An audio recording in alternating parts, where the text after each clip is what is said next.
Second week of December. Last month of the year, last month of the decade. Wow. I have not chosen my word of the year yet for 2020, but I'm doing the things that I do to review the year that I've just lived and kind of call in what I want my new word to be. This is my passion planner for 2020. I went with the mighty yellow. It was a very difficult choice between this and there's a green color this year with leaves on it that's really pretty, but I don't know, this golden yellow, the richness of this was calling to me. And richness, wow, maybe rich should be my word. I kind of love how that feels.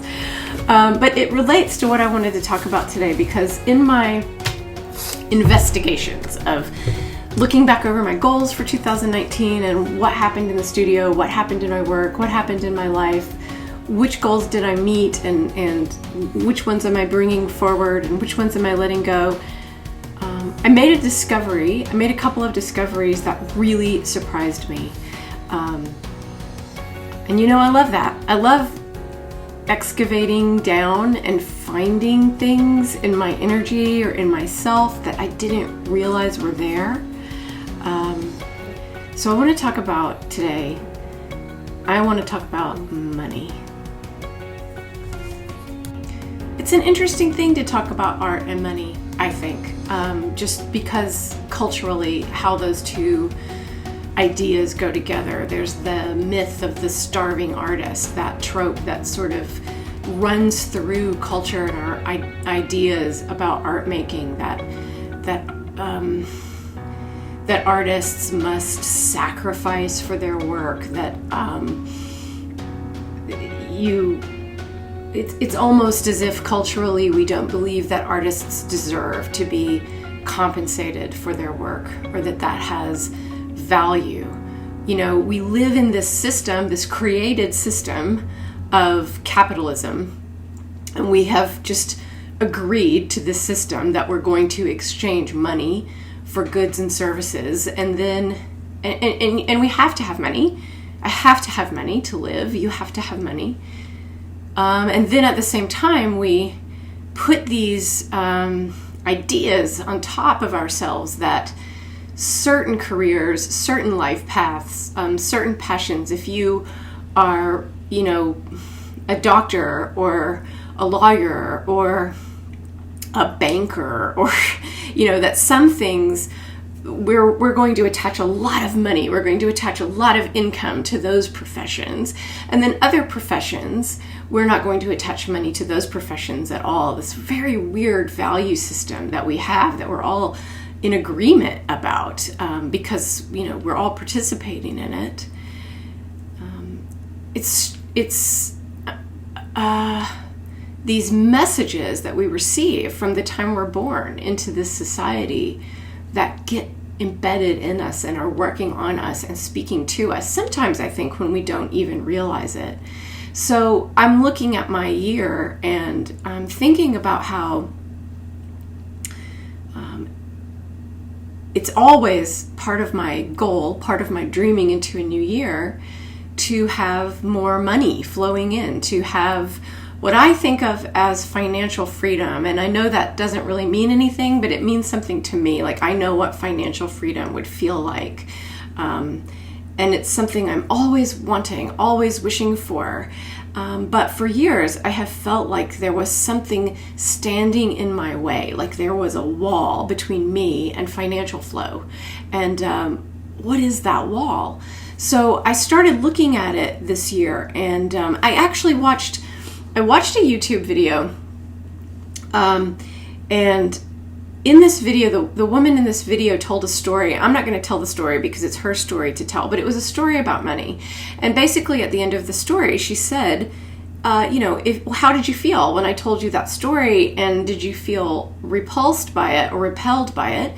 And if you did, then you probably have a money block. And in fact, I did feel repulsed by the story. I felt it repelled me a little. And it was this moment of insight when I realized, am I my own money block? Am I energetically holding money away from myself because of these buried beliefs and ideas? It was this really big illumination for me, like, oh, maybe this is as easy as looking at outdated, worn out, old concepts, ideas or beliefs that I have that I haven't even been aware that I have.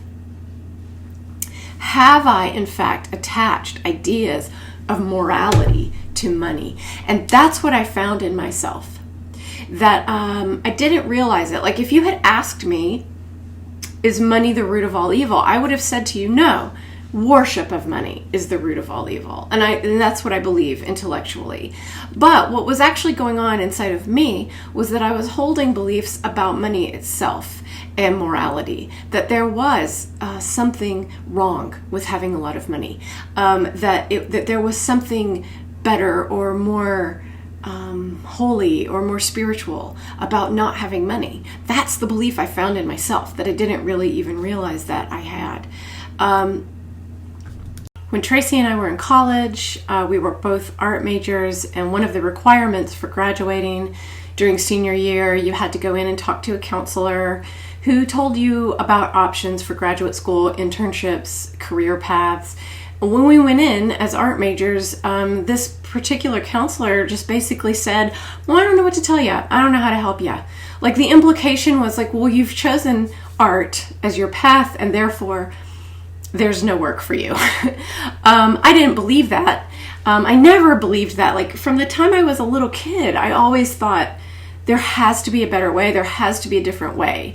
I just felt deep down in my soul like, this can't be real. It can't be true that the only way to survive in our society is to sell your soul, to basically sacrifice your entire life, to give up everything, your time, your autonomy, to have to have someone else watching you all the time and seeing how much you're working and telling you what to do and how to be and when to work and how to work, and doing something that you don't want to do, give all of your energy just so that you can get to like the last years of your life before you can stop. Like, that never resonated with me. I've always just thought that cannot be.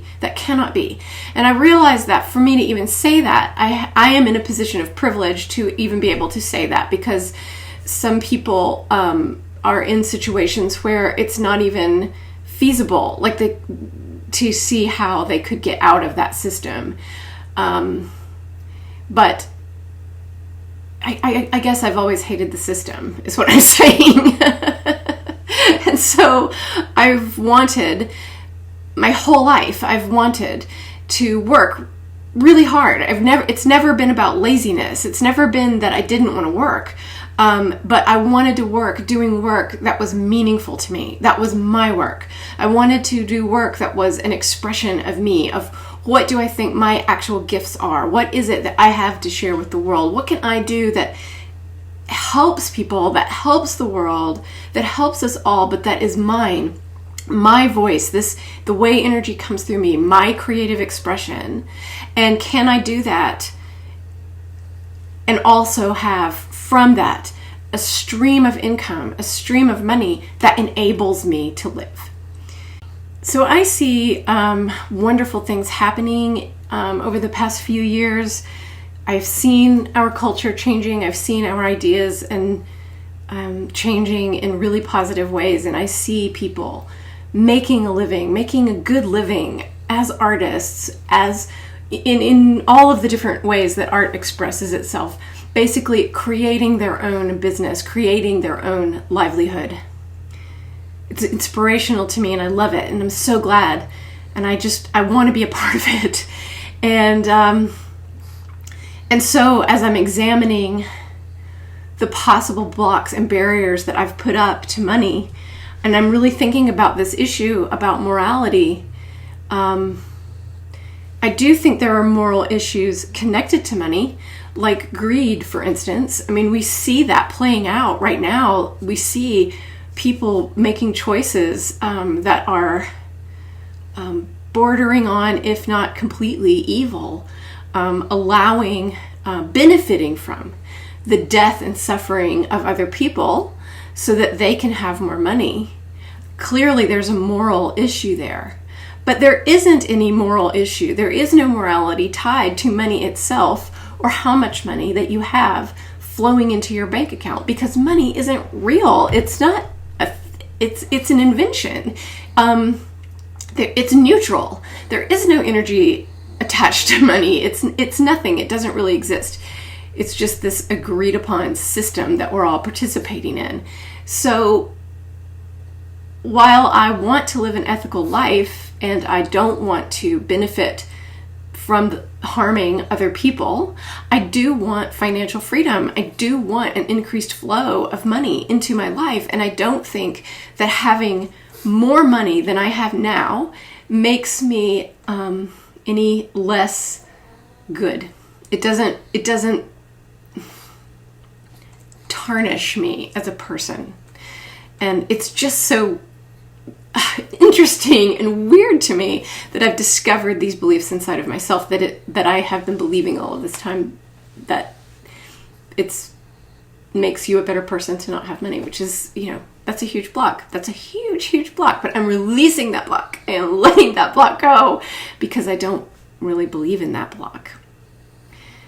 So for the past 5 or 6 years, however long it is that I have been working for myself and making creative expression the heart of my work and the center of my work, I've realized that I've been 1 foot in and 1 foot out. And that's another realization that surprised me and shocked me, because I thought that I was 100% in. I thought that I was working all the time at this. But when in these examinations about money, and looking at what could be my block, I started to realize that another block that I have is a block about being seen and being rejected, of not being loved, of not being accepted as my whole self. I have all of these different pieces of me, and different people in different parts of my life know the different pieces. They see me in different ways, and I have this wound, like one of my core wounds that I've carried my whole life is this, it's probably an attachment wound. It's a wound about being hated, about being rejected. And I don't want to be rejected. And I have made a lot of decisions in my life around conflict avoidance and trying to be loved. And so I've worked on that a lot, and I've changed a lot and healed a lot where that is concerned. But I did discover this last vestige of it, this little hold that I wasn't realizing was there, which is that in promoting my business and offering my business and offering my work to the world, I've had this 1 foot in, 1 foot out attitude, meaning that I think what I hoped was that I'm going to put up a website, I'm going to use language that doesn't bother anybody, I'm going to post on social media, but I'm going to hope that the work just comes to me, that the people who like it will find me, and we will have a monetary exchange and a love exchange and all of that good energy exchange. But the people who won't like it, and the people who will be triggered by it, and the people who will reject me, they just won't even see me. They just won't even see me. They won't. I won't connect to those people. And what that attitude has done is it has kept me small.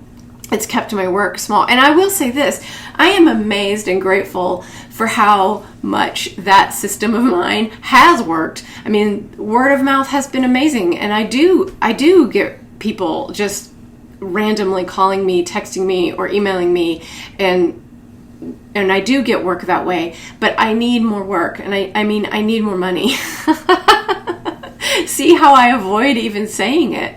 I avoid even saying it, that I want a larger number in my bank account. I want more money flowing in from my work so that I can live in a way that feels like breath, in a way that feels like freedom.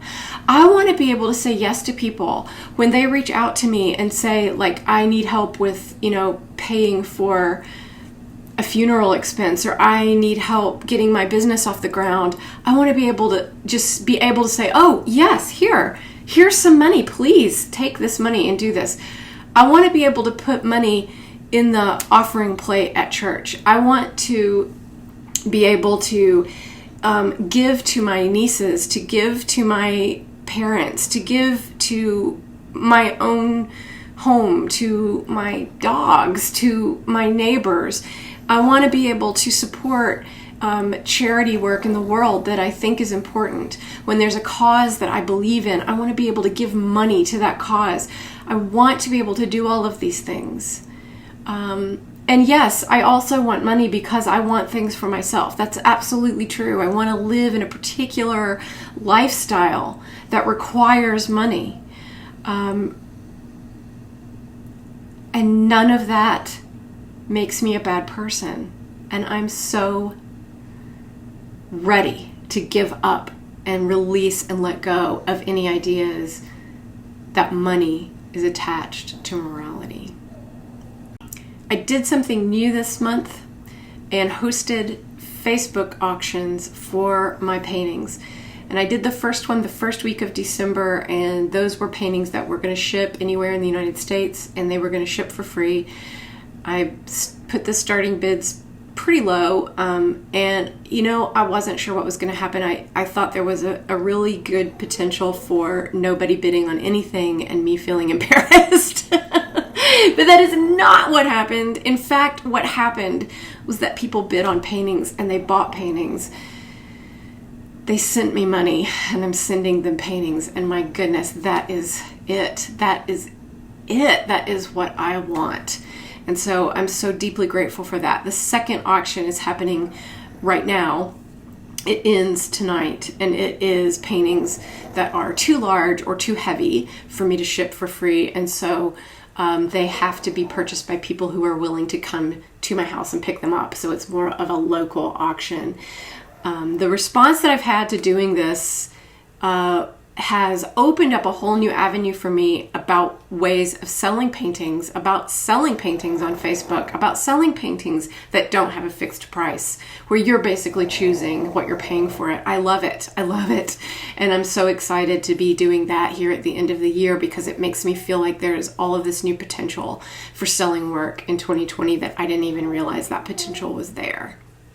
What I do not want my work to ever feel like is hustle. And I want my work to not feel desperate. And I don't want my work to feel like I create things and then a couple of people buy the thing and then the thing just sits there and nobody wants it. I want to create courses that are evergreen. I want to create workshops online and ebooks and things that people will come back to again and again and again and refer their friends to. I want that to be expansive. I want the work to keep going into the world. I want to level up the way I'm offering workshops. And I've discovered in 2019 that I absolutely love traveling to a location and doing prayer painting workshops with people on location, meeting new people, being in new environments, and sharing this work in that way. And so I am opening up to all of that in 2020, but also things that I haven't even imagined or dreamed of, things that will come to me that I don't invent, that just come because they're part of my soul's mission. And, God sends them. All of this is to say, I'm releasing the blocks that have held me back. And it is to say to you that there is nothing wrong with making your living in a creative way. There's nothing wrong with saying, I don't want to go to an office and punch a time card and get yelled at all day long. I want to do something. I want to do work that's more in alignment with my soul. And there's nothing wrong with going to an office and punching a time clock. And there's nothing wrong with saying, I'm making a trade here.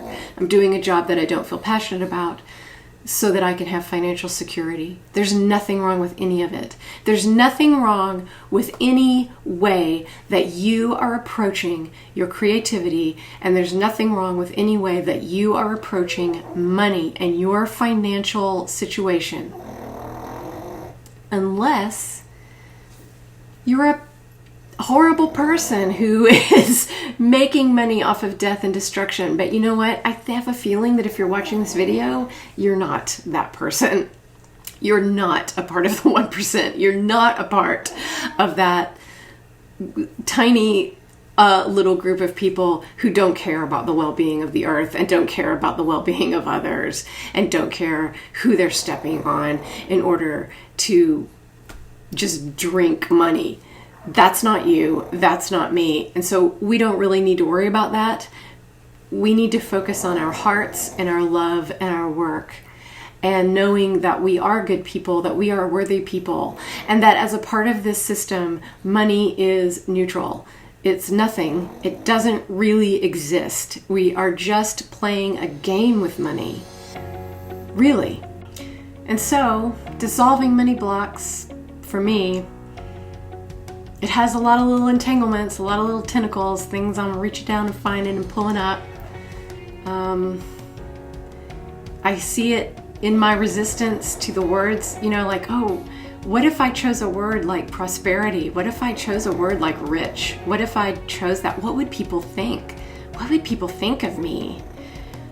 Which leads me to the next, tentacle, which is what people think of me, and not acting out of that wound any longer in my life, any longer. Refusing to act out of that wound. That who I am, what my soul is and who I am, that's for me and God and me to figure out and deal with and work with and be. And other people's opinions, I love sharing love with you. I love meeting people with whom I have a connection, a mutual connection of love. That's wonderful. I think that's part of why we're here, doing this life thing together. But I can't make choices or decisions based on trying to court your love. I can't hide parts of myself so that you won't reject me. I can no longer do that. I do not have the time or the energy or the wherewithal to do that. So those are the kinds of things I'm clearing and thinking about as I'm moving out of this year and into the next year. And it's big and it's kind of weird. And I would love to hear from you if you have feelings about money, if you feel like you have a block, or I would love to hear from you if you feel like you've released a block. Was there something that changed for you and caused the flow of money into your life to flow differently? What do you think? What are your opinions? What do you think about all of this? And what are you releasing at the end of 2019 so that you could call in something else for 2020?